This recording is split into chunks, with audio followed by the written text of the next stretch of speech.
Halo guys, perkenalkan nama saya Rival Saputra Siregar. Saya dari kelas Manajemen Pemasaran 2 Pagi B. Saya akan mengedukasikan mata kuliah berpikir kritis dengan dosen Ibu Winda Sri Astuti Dolok Saribu SE MSI. Halo kawan-kawan, dalam beberapa menit ke depan kita akan membahas salah satu keterampilan paling penting di era informasi saat ini, berpikir kritis. Setiap hari kita menerima ratusan informasi dari media sosial, percakapan, hingga berita. Tanpa kemampuan berpikir kritis, kita bisa dengan mudah tertipu, terpengaruh, atau membuat keputusan yang salah. Maka dari itu, mari kita pahami bagaimana cara melatihnya.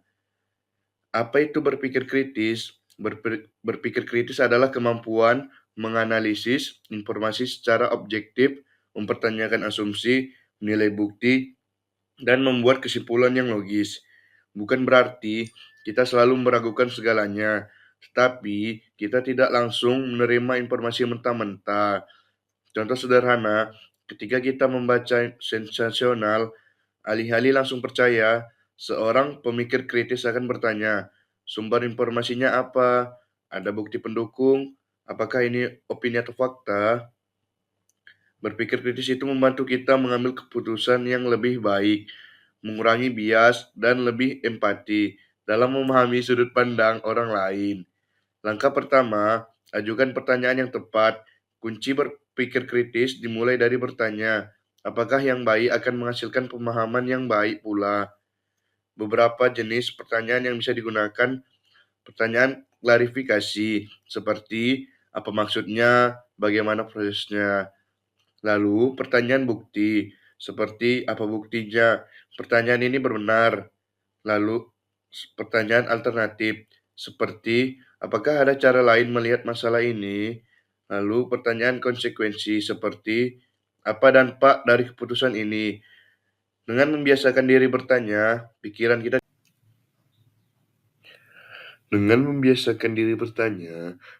kita tidak akan berhenti di permukaan. Langkah kedua, kenali bias. Manusia pada dasarnya mudah terjebak bias, seperti bisa konfirmasi, hanya mencari informasi yang mendukung apa yang kita yakini.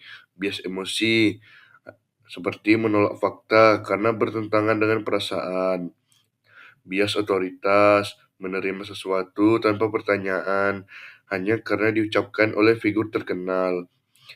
Lalu, untuk berpikir kritis, kita perlu menyadari bahwa bias-bias ini selalu ada. Ketika kita menyadarinya, kita bisa mengambil jarak dan menilai informasi dengan lebih jernih. Langkah ketiga, evaluasi. Sumber informasi, tidak semua informasi diciptakan sama. Kita perlu menilai siapa yang membuat informasi, apa tujuannya, menginformasi atau mempengaruhi, apakah ada data atau referensi yang dapat diverifikasi, apakah bahasanya netral atau provokatif. Sumber yang kredibel biasanya jelas asalnya, memiliki data pendukung, dan tidak menggunakan bahasa yang menyesatkan. Langkah keempat, buat kesimpulan yang terukur setelah mengumpulkan fakta dan mengevaluasi sudut pandang. Buatlah kesimpulan berdasarkan bukti, bukan asumsi. Kesimpulan yang baik biasanya jelas, tidak berlebihan, memiliki dasar, dan terbuka untuk revisi jika ada informasi baru. Pemikir kritis juga tidak takut mengatakan saya belum tahu atau saya perlu mencari informasi tambahan.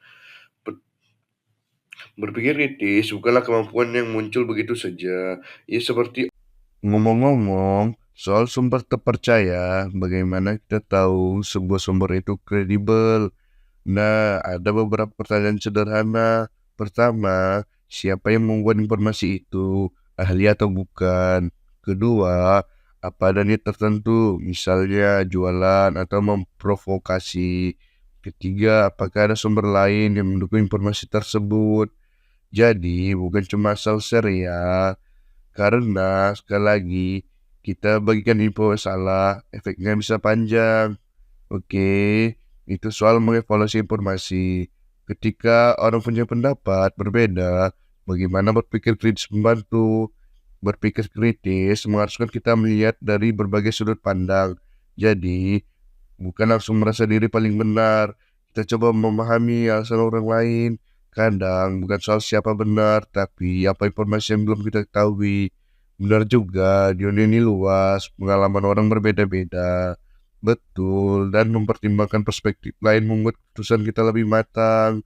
Setelah semua informasi terkumpul, lalu bagaimana membuat kesimpulan?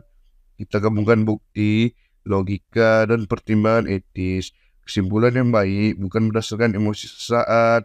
Kalau emosinya kuat, berhenti sebentar, ambil jarak, lalu pikirkan lagi. Jadi ada prosesnya, nggak langsung pokoknya saya pikir begini. Ya karena berpikir kritis itu latihan pengandilian diri juga.